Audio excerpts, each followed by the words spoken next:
nature faced by Yemen. First and foremost, the chronic food shortages and growing communicable diseases. We extend gratitude to the humanitarian workers working on the ground who are striving to the extent that it is possible to alleviate the plight of ordinary Yemenis. The conditions for this, unfortunately, are becoming worse and worse with each passing day. We are exceedingly concerned by reports about new detentions by the Ansar Allah movement of workers of UN structures present in Yemen, including WFP, UNICEF, and UNDP. We view such actions as inadmissible. UN staff have corresponding privileges and immunities. We support the call from the membership of the Security Council and the Secretary General for their release. We understand that the work of the UN humanitarian wing in Yemen is further complicated by acute underfinancing of the specialized humanitarian dimension, the humanitarian plan. We hope, nevertheless, that amid these very complicated circumstances, Tom Fletcher and his subordinates will manage to keep the situation from completely collapsing and will keep will continue to ensure that all Yemenis are provided with what they need, irrespective of where they reside. Mr. President, the parties to the Yemeni conflict still have an opportunity together to chart the path for a peaceful resolution to the existing problems. Here they could base themselves on the corresponding roadmap for Yemeni settlement, the key parameters of which had previously been agreed upon with assistance from Saudi Arabia and Oman. This document remains relevant, although it may require some updates.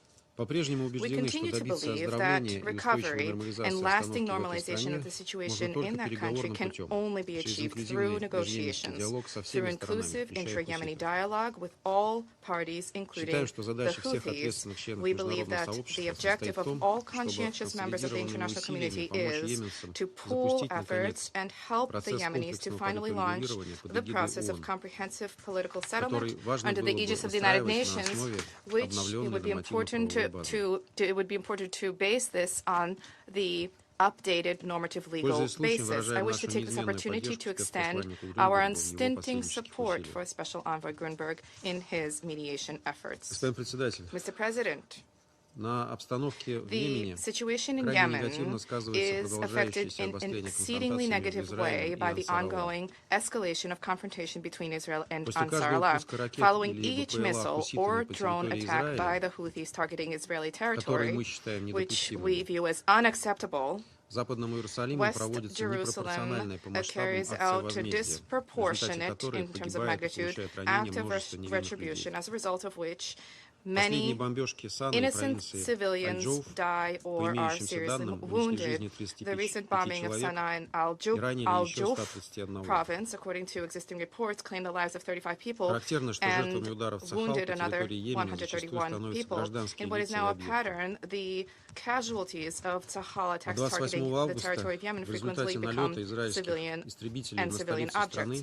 On the 28th of August 2025, an Israeli fighter aircraft carried out an attack against the capital of the country, and many senior representatives of the Ansar Allah movement died, including nearly the entire membership of the Houthi government. Such acts are condemned by the international community, and they are part of an overall context of escalating illegal acts by the Israeli government in the region. Just last week, the members of the Security Council condemned Israeli strikes targeting the capital of Qatar, which claimed the lives not just of a representative of the Palestinian Hamas movement, but also civilians, a civilian of the Gulf state. It is incumbent upon West Jerusalem to abandon the nefarious practice of liquidating political and military actors if, of course, they are genuinely interested in establishing peace and stability in the region, without which it is impossible to provide for the security of the Jewish state itself. The sooner Israel recognizes that the only way to ensure a region-wide de-escalation, including that of Yemen and the Red Sea region, and that the path to this lies through immediate and unconditional ceasefire in the Gaza Strip, the release of all hostages and detained Palestinians, as well as the lifting of the humanitarian blockade of the Strip, the sooner we will have grounds for optimism. For cautious optimism. Thank you very much for your attention. I thank the representative of Russian Federation for the statement, and I'll give the floor to the representative of Slovenia. Thank you, Mr. President. We would like to begin our statement by thanking Special Envoy Grunberg and USG Fletcher for their informative briefings. We also welcome the permanent representative of Yemen to today's meeting. President, I begin my statement today with a clear and unequivocal condemnation of the latest wave of arbitrary detentions by the Houthis of United Nations staff. We also condemn their forced entry into UN premises and seizure of UN property in Yemen. These acts are totally unacceptable and represent yet another escalation.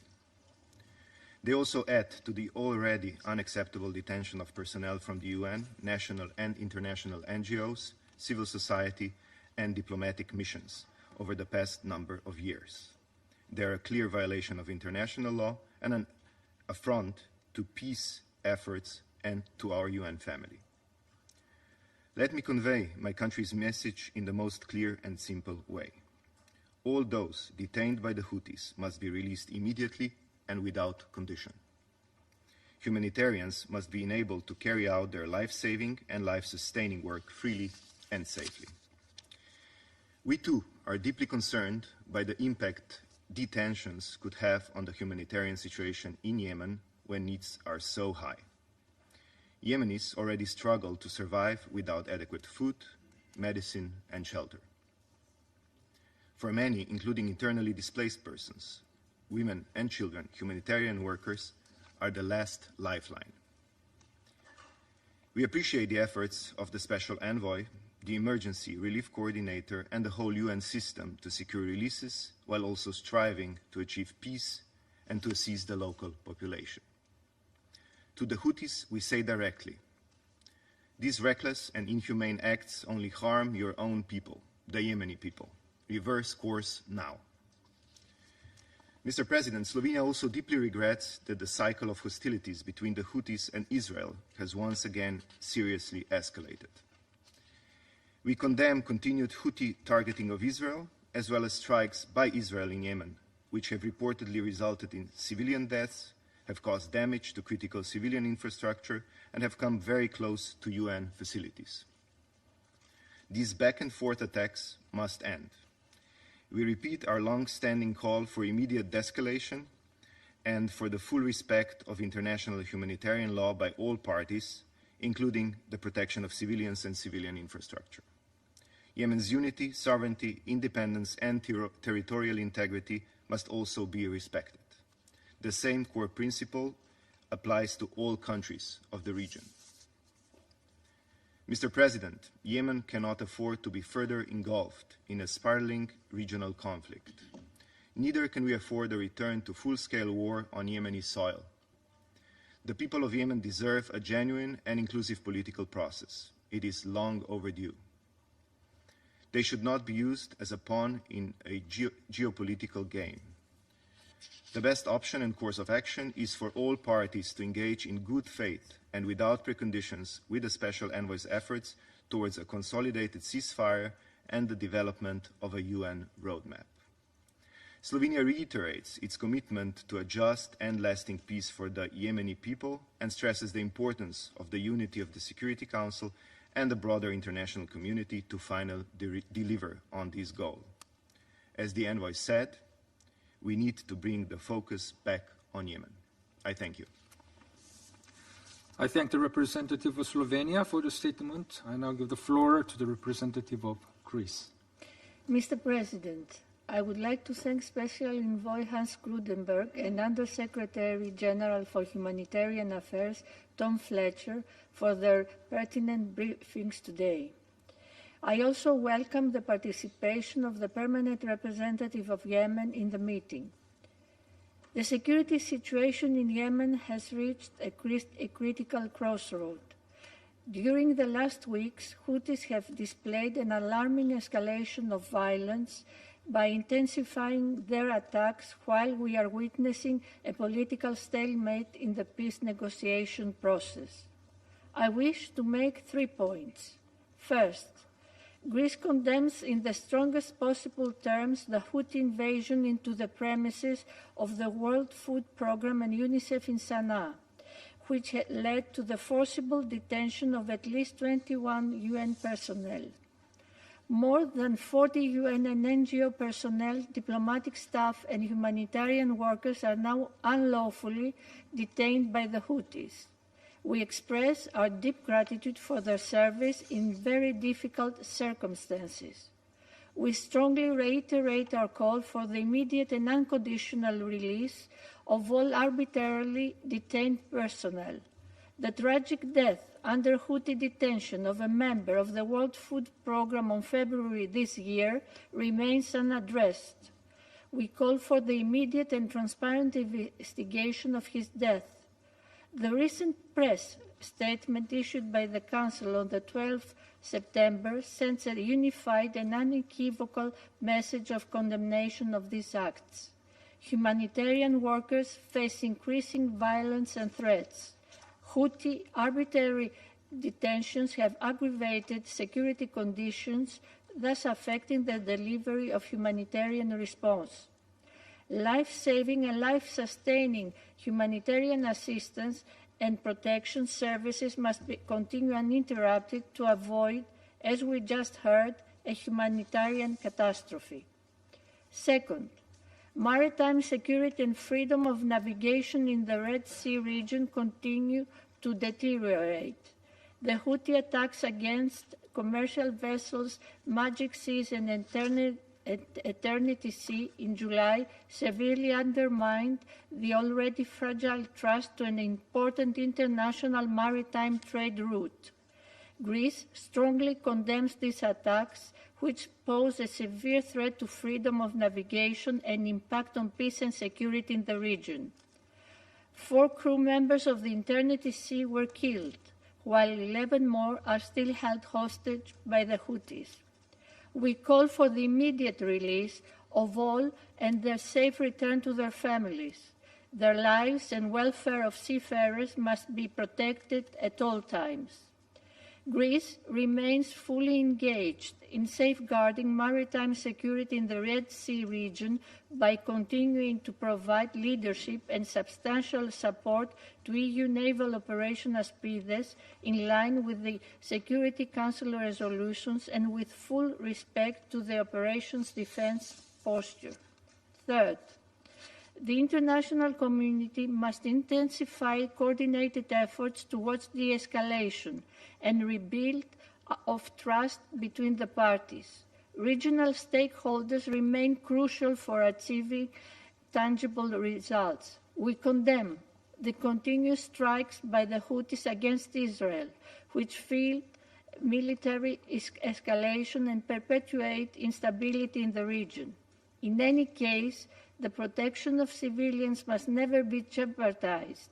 Greece deplores the loss of life among civilians and strongly reiterates that international humanitarian law must be fully and unconditionally respected by all parties. We reiterate our steadfast support to Special Envoy Hans Grudenberg and his tireless efforts to reinvigorate the political dialogue. An inclusive, Yemeni-led and Yemeni-owned peace process under the UN auspices with full respect of the sovereignty, territorial integrity and unity of Yemen is the only sustainable solution. The stability of the Red Sea region needs to be an integral part of this process. I thank you. I thank the representative of Greece for the statement.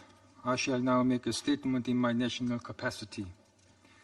I first join others in thanking Special Envoy Grunberg, USG Fletcher for their briefings and will deliver the following key points.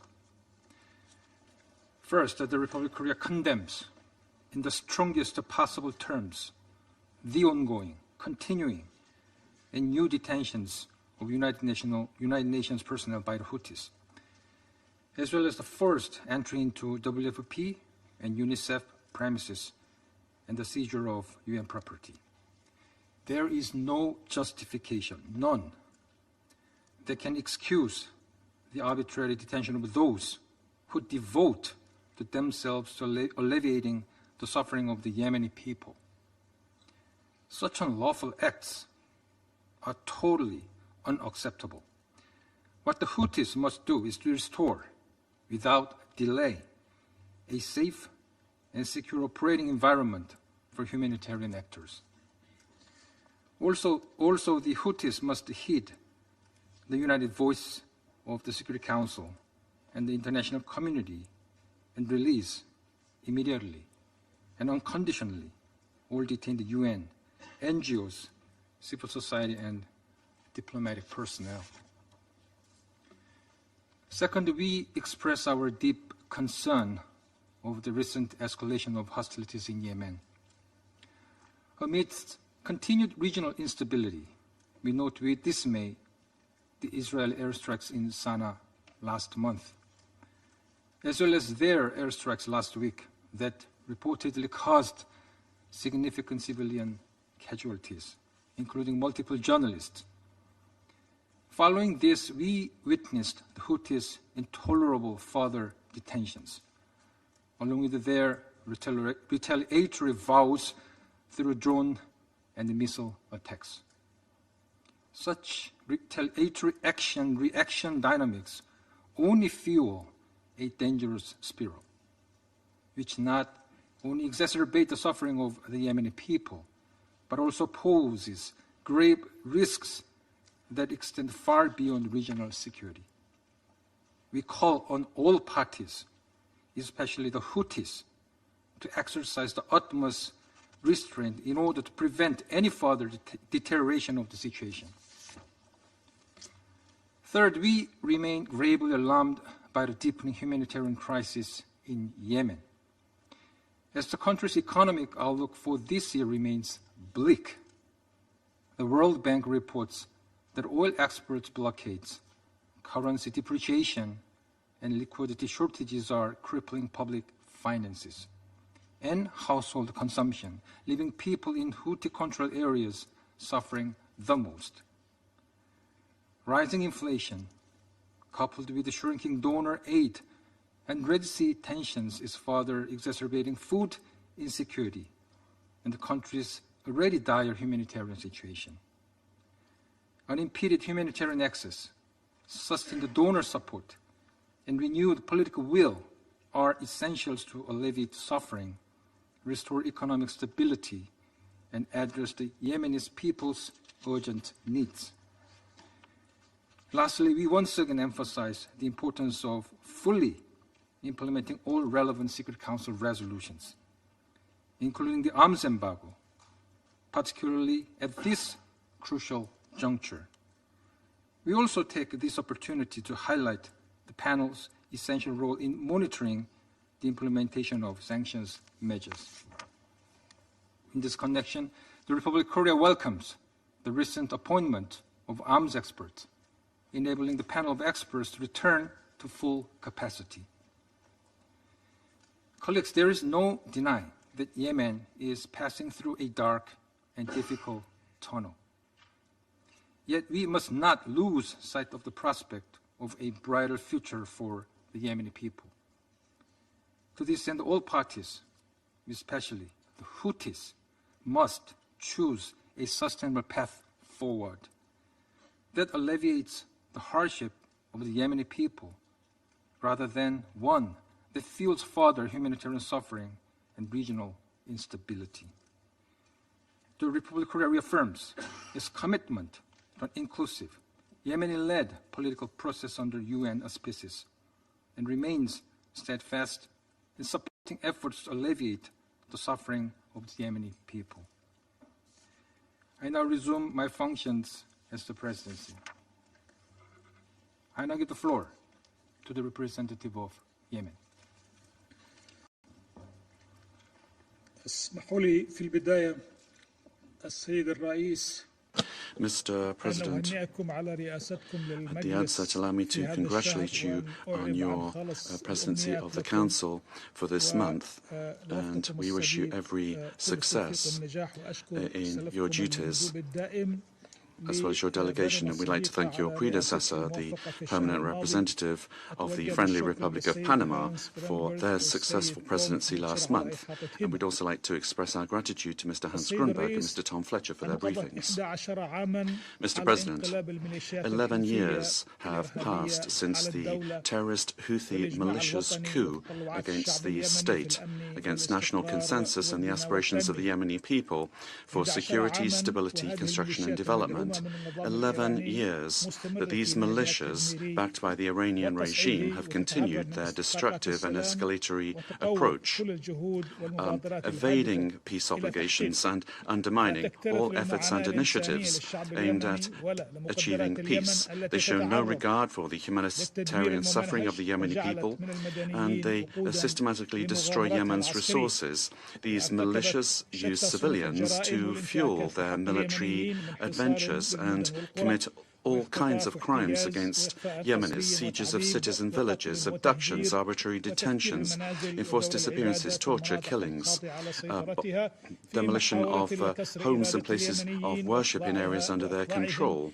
They want to break the will of Yemenis and subjugate them to their coup and their extremist ideology. They've planted millions of landmines. They've recruited thousands of children, throwing them into deadly battles and brainwashed them with ideas of hatred and extremism. This is the largest recruitment campaign witnessed in modern history. They have worsened poverty, unemployment and internal displacement, and turned Yemen into a platform to threaten and attack international shipping lanes in the Red Sea and the Bab al-Mandab Strait, destabilizing regional and global security. These militias are carrying out a systematic economic war against the Yemeni government and people. They loot state institutions, they extort the private sector, they impose illegal levies on citizens and merchants, they seize revenues from ports, taxes and public salaries, and steal hundreds of billions of dollars from Yemen's resources. Meanwhile, millions of Yemenis live below the poverty line, suffering hunger and food insecurity. All of this is part of the Houthis' strategy to prolong the conflict, to exacerbate humanitarian suffering in order to enforce the agenda of their Iranian sponsor, a catastrophic project dragging Yemen into total devastation. Mr. President, the Presidential Leadership Council and the Yemeni government can reaffirm their commitment to a just and lasting peace based on the agreed political solution, foremost among them Resolution 2216 of the Security Council, which is the roadmap for addressing the Yemeni crisis. The only way to achieve peace and stability in Yemen and the region lies in putting an end to the coup and restoring the authority of the state. True peace rests on addressing the root causes of the crisis, this is true, holding accountable the party obstructing peace efforts and the end of the conflict. Peace cannot be limited to crisis management. It requires genuine will and the necessary conditions to achieve it. The Yemeni government reiterates its openness to all serious initiatives. This conflict must not be repeated. The Yemeni government welcomes all serious initiatives to end the war and address the humanitarian crisis. We call upon the Council and the international community to assume their responsibilities and take firmer stances towards the Houthi militias so that they accept peace and abandon their claim of divine right to rule Yemenis. They think that they are above man, and they do not want to serve the interests of the Yemeni peoples. They have to stop their terrorist practices that are destabilizing Yemen and the region. This is a flagrant violation of all international agreements and the principle of international humanitarian law. Their source funding must be removed. The Yemeni government strongly condemns the fact that Houthi militias have raided UNICEF and World Food Programme and UNDP offices and have seized assets and property. The government also condemns the abduction of 21 UN staff members, one of the largest waves waves of arrests targeting UN employees, in addition to others who've been detained since 2021, 2023 and 2024. This is a flagrant violation of international humanitarian law, and it's a direct threat to the safety of these staff and their families, and it's also sabotaging the noble efforts being deployed to alleviate Yemen's worsening humanitarian crisis. The Yemeni government has long warned against overlooking Houthi violations and their methods of coercion carried out against humanitarian organizations in their areas of control. These militias feel that they enjoy impunity, and they are further emboldened because of the absence of firm positions of the United Nations and the international community for them to stop these violations and crimes. Today, condemnations are in vain. We urgently need to ensure the freeing of all abductees. Practical measures, concrete measures have to be taken against these practices of abduction, and we have to protect humanitarian workers. The presence of UN officers in Houthi-controlled areas has indeed become a grave danger to staff safety. We once again call for a relocation of these officers from areas controlled by the Houthis to the temporary capital Aden in order to ensure a safe environment for their work and to ensure that humanitarian and development activities can continue with access to all categories without discrimination of any kind. Mr. President, the Yemeni government continues to implement comprehensive reforms in the economic, administrative and financial sectors, supported by the Presidential Leadership Council to ensure economic stability and the stability of the currency, and to enhance state institutions and their efficiency, and also improve basic services in order to best use the resources available. We feel that support from development partners and donor organizations is vital in order to achieve stability, foster recovery, and alleviate the humanitarian crisis that has been created by the Houthis' destructive war. They are systematically destroying resources and the riches of Yemen. The Yemeni government insists on continuing coordination with international partners in order to establish mechanisms of support and to strengthen those mechanisms, thus helping the economy to recover. And we would like to express our deep appreciation to our brothers in the Kingdom of Saudi Arabia and the United Arab Emirates for their support in very many areas, particularly development and humanitarian interventions. They have significantly helped to alleviate the suffering of the Yemeni people, and they've helped to support economic recovery, and they've enabled the government to fulfill its essential duties. Thank you, Mr. President. I thank the representative of Yemen for the statement. There are no more names inscribed on the list of speakers, and I invite Council members to informal consultations to continue our discussions on this subject. The meeting is adjourned.